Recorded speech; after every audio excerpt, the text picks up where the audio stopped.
From the headquarters of Telesur English in Quito, Ecuador, I'm Carla Gonzalez, and this is From the South.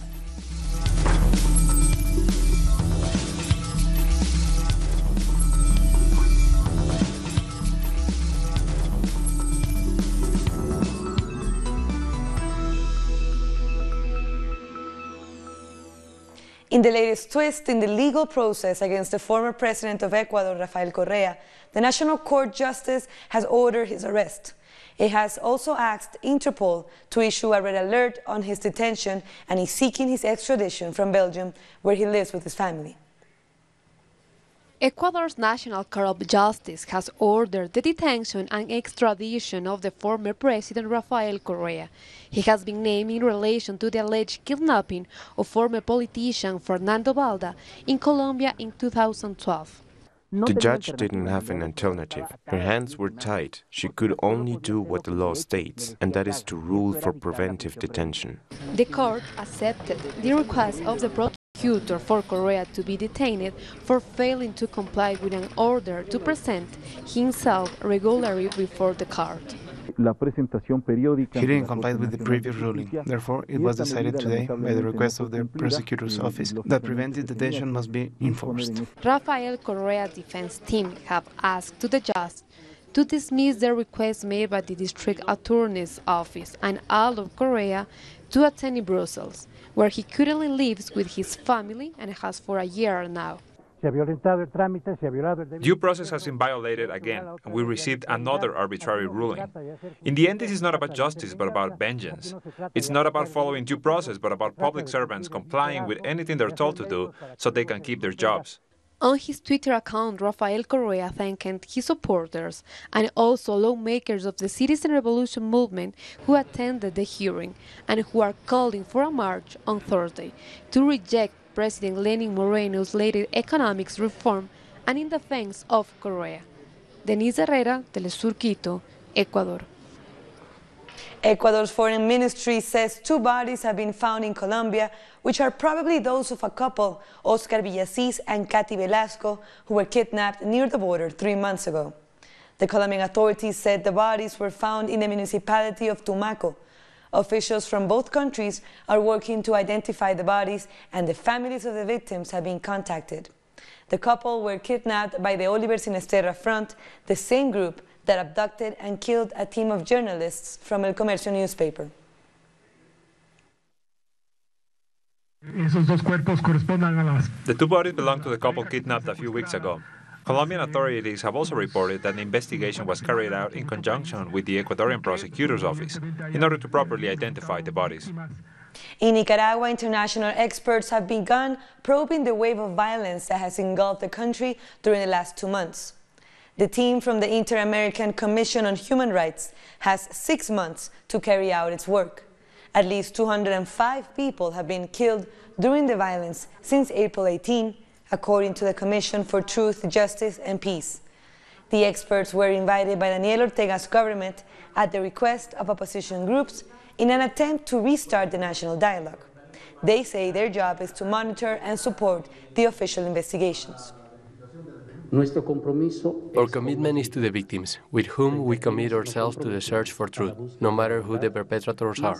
We demand access to justice, reparation, and the guarantee this will not happen again. 9 retired military officers who served during the Chilean dictatorship of Augusto Pinochet have been convicted for the murder of the legendary singer Víctor Jara during the coup d'etat in 1973. Víctor Jara was tortured at the stadium in Santiago, where hundreds were imprisoned in the days after the coup. His body was later found with 44 bullet wounds. 8 of the officers were sentenced to 15 years and 1 day in prison for homicide. The 9th was sentenced to 3 years in prison for his role in covering up the killing. Recordaremos las víctimas del golpe de Estado que el 11 de septiembre de 1973 terminó con el mandato del presidente. Mexican President-elect Andrés Manuel López Obrador met outgoing President Enrique Peña Nieto to discuss the details of transition of power that will take place in December. At the presidential palace, the 2 leaders also discussed energy reforms and free trade agreements. López Obrador praised Peña Nieto for not interfering with these elections. Tenemos que ponernos de acuerdo. We need to come to an agreement on many issues. Above all else, for the transition to be orderly, peaceful, and that there be no surprises, that there is certainty on financial issues.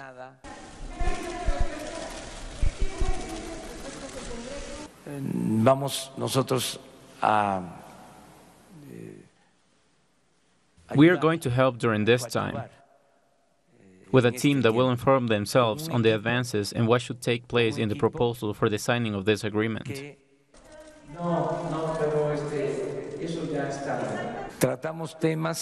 We approached issues such as energy reform, but teams will come in and work, which will be informed on this proposal, whilst I am president-elect. López Obrador has refused federal protection and said he won't be using the official presidential residence or the presidential plane. He made this announcement after his meeting with Peña Nieto. He said, quote, "Those who fight for justice have nothing to fear. The people will protect me." We'll take a short break now, but join us again after this video from our multimedia team.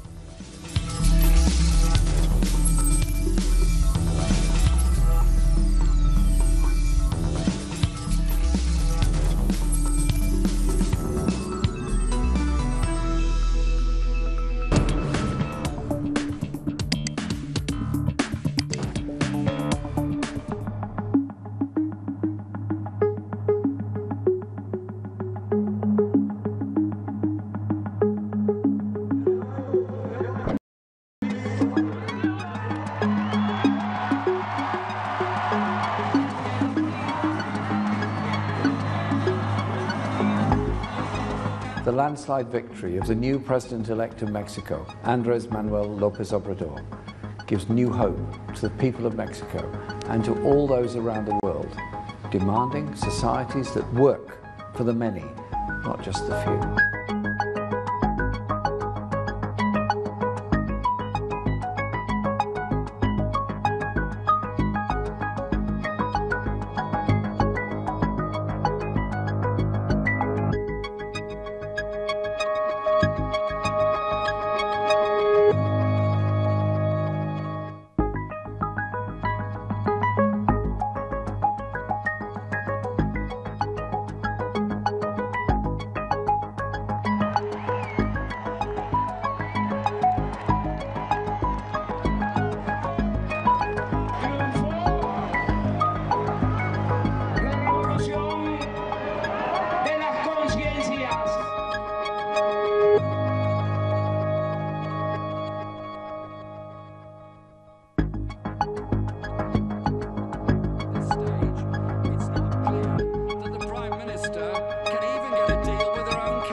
Iniciando el gobierno, desde el primer día empezamos a cumplir los compromisos.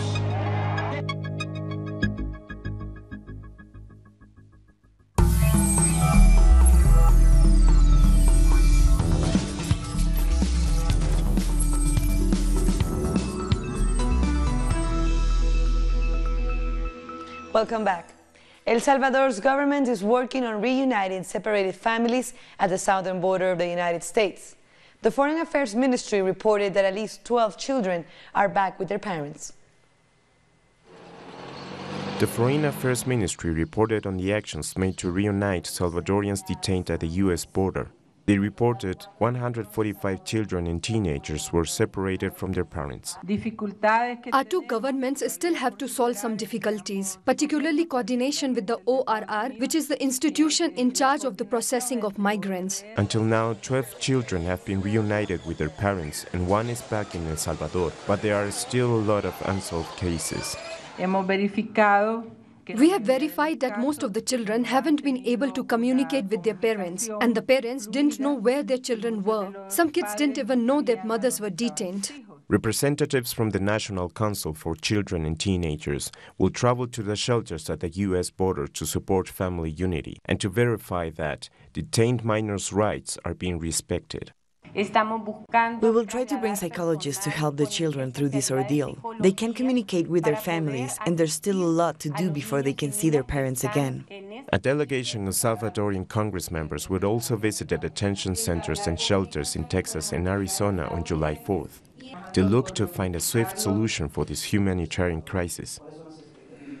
A Guatemalan woman who was separated from her 3 children at the U.S.-Mexico border was reunited with them in New York City on Tuesday. Jenny Gonzalez was being held at the Eloy Detention Center in Phoenix, Arizona, since late May, and was released last week after her lawyer brokered a deal with the Immigration and Customs Enforcement Agency. Volunteers drove Gonzalez to New York City, where her children were being cared for by foster families with the help of the Cayuga Center in Harlem. Her lawyer said the center will allow her to visit her children every day until she can be officially reunited with them. I don't want to be apart from them ever again. This has been the saddest thing that has ever happened to me. I want to send this message to other mothers who are detained in Eloy, 400 of them. We shared our sorrow together. We suffered a lot. If you get to see this message, I will say that with hope in God, you will be freed from that place. Thousands of Argentinian teachers marched in Buenos Aires to demand an increase in salaries, as they say their current ones leave them below the poverty line. Let's go to our correspondent Edgardo Esteban with the details. Teachers from around the country gathered to protest and reject the strong police repression that their colleagues had to face in the province of Chubut on June 26, where several demonstrators were injured with rubber bullets. Protesters are also demanding an increase in their salaries and an open debate with the government on their working conditions.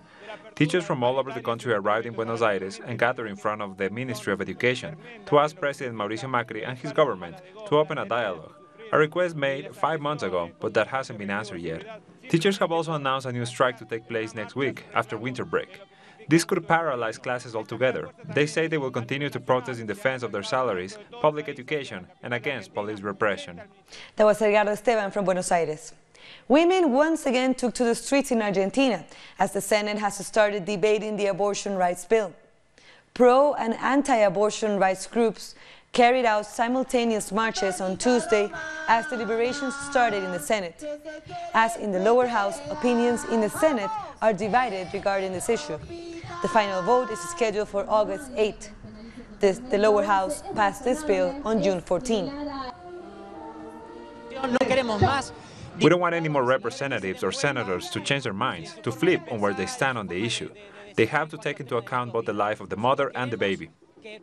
A new stage begins the battle in the Senate. Once again, we take to the streets to demand that the bill that came out of the House makes it through the Senate. We don't want any type of modifications made to the bill. Meanwhile, anti-abortion groups bought a bus ticket for the popular Virgen del Cerro, so that according to them, she can help them have the abortion bill dismissed in the Senate. The Virgin traveled from her sanctuary in the northwestern province of Salta to Buenos Aires.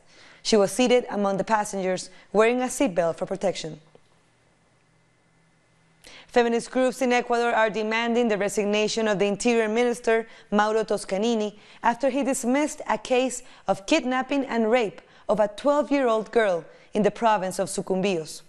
At a press conference, Toscanini described the case as a family affair and said that the girl and her 23-year-old abuser are partners. He added that the girl is pregnant with a baby belonging to the man.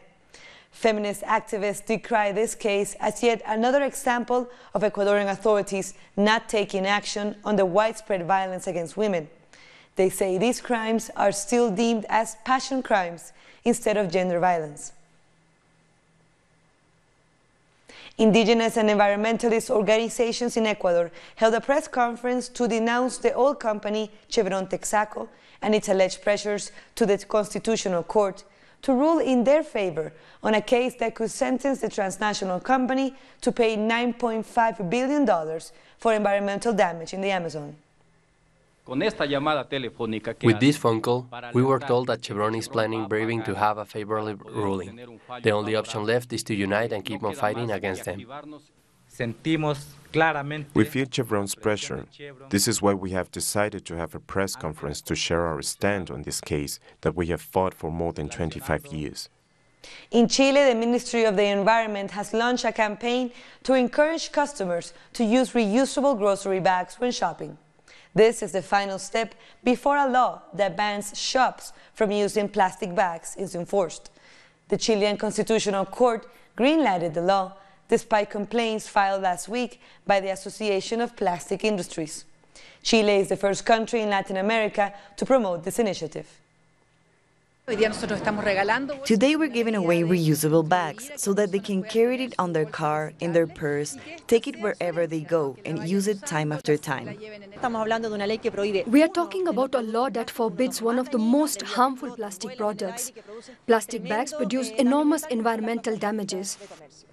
Brazilian tycoon Eike Batista, who made his fortune in mining and oil, was sentenced to 30 years in prison for bribing the former governor of Rio de Janeiro.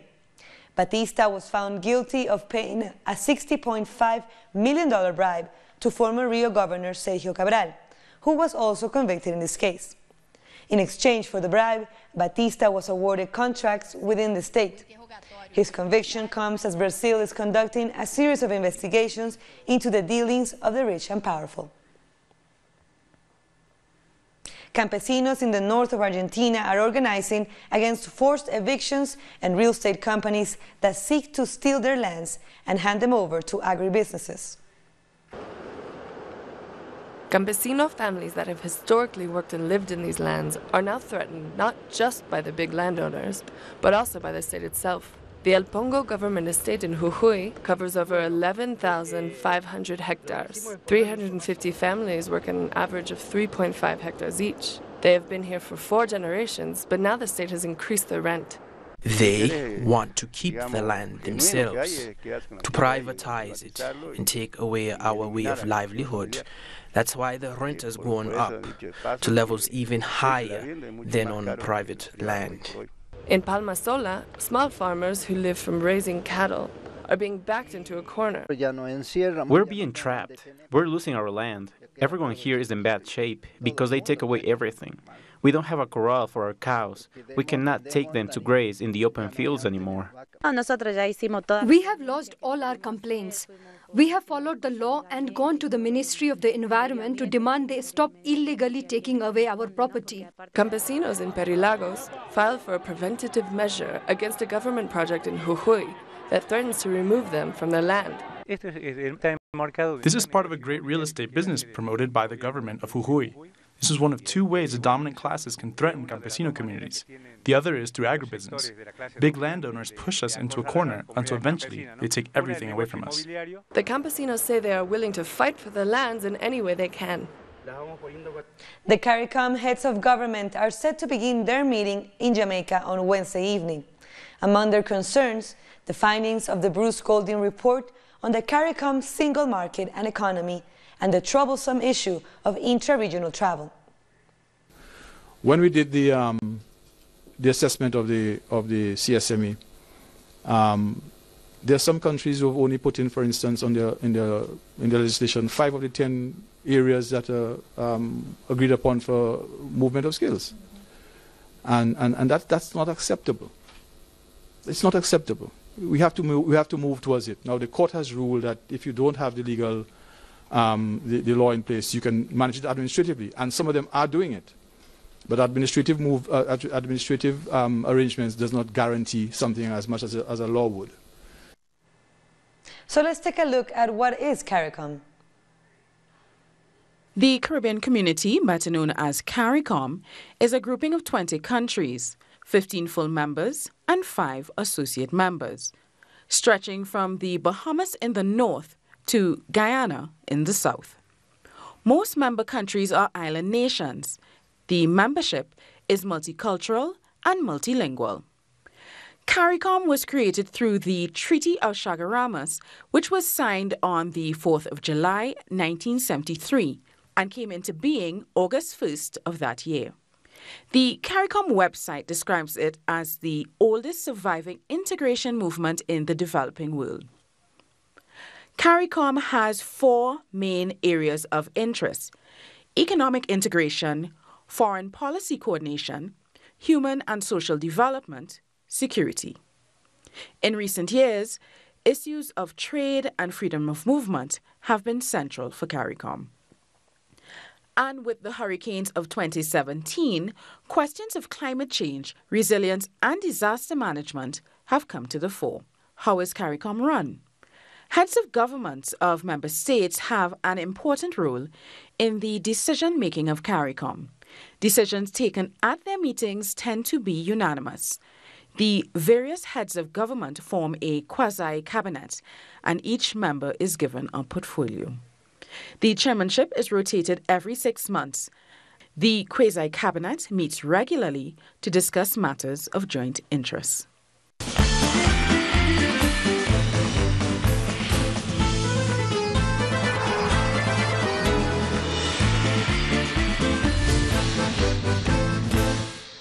And for our World Cup update, the round of 16 is over and only 8 teams have advanced to the quarterfinals. Uruguay will play against France. Neymar and Brazil will face Belgium. Host country Russia will play against Croatia. And Sweden will face England.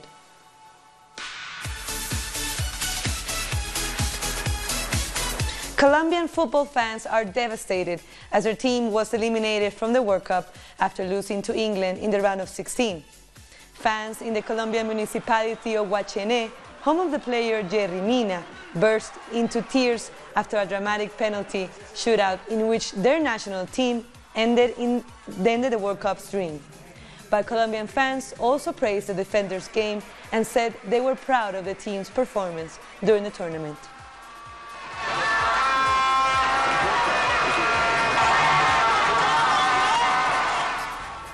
We'll take a short break now, but join us again after another video from our multimedia team.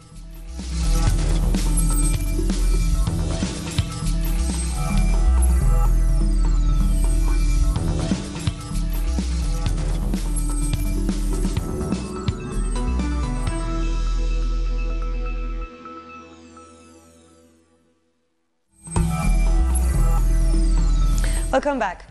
Thousands of demonstrators protested outside the Polish Supreme Court in Warsaw against a new law that lowers the retirement age of judges from 70 to 65 and also giving government more power over the judiciary.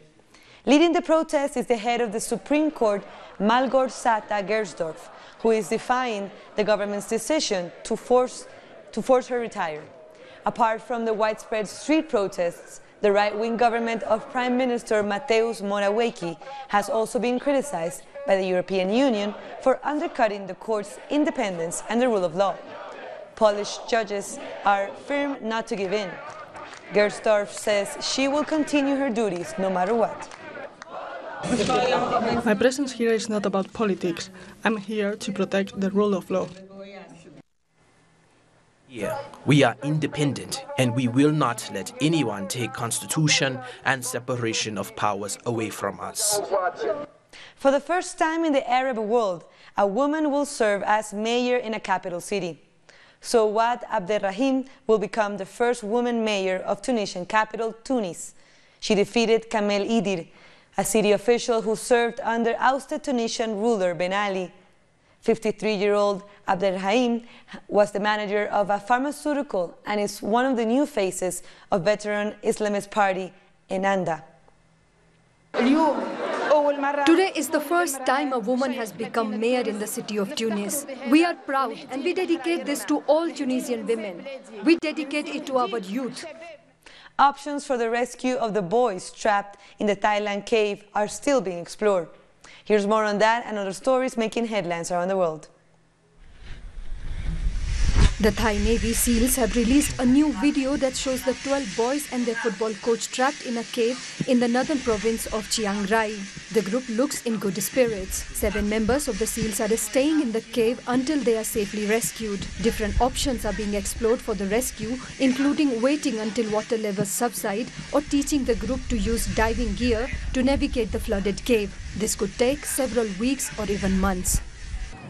At least 34 people have died after a ferry sank near Indonesia's Sulawesi island, with more than 40 still missing. The ferry, carrying over 150 passengers, began to fill with water on Tuesday afternoon, leaving many trapped for hours before they were rescued. The incident comes just weeks after a similar accident claimed more than 200 lives in Lake Toba. When the lower deck started flooding, people panicked and started to scatter. Yet the ferry sailed on, and when it stopped, it started tilting. And from that moment on, people were scrambling to jump, with some trying to climb up to a higher deck to save themselves. After being widely criticized for dumping over 13,000 migrants in the Sahara Desert without any food or water, Algeria is deporting Nigerian migrants in buses back to Niger. Last month, the United Nations Migration Agency said the Algerian authorities arbitrarily arrested and deported migrants from sub-Saharan Africa, abandoning them at the border in the desert. British police have declared a major incident near the town of Salisbury after 2 people were exposed to an unknown substance and are now critically ill. The 2 victims are a man and a woman, both in their 40s. They were found unconscious in a neighborhood a couple of kilometers away from the place where in March, former Russian spy Sergei Skripal and his daughter Julia were found after allegedly being poisoned by a nerve agent. And before we end our show, a short reminder, you can catch our special World Cup program with Argentina football star Diego Maradona. De la mano del 10, the World Cup according to Maradona will air only on Telesur every night throughout the tournament in Russia. And these are the times to watch it.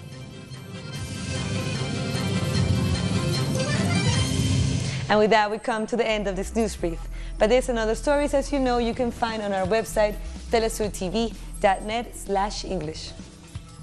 And be sure to also follow us on social media, Facebook, Twitter, and Instagram. For Telesur English, I'm Carla Gonzalez. Thank you for watching.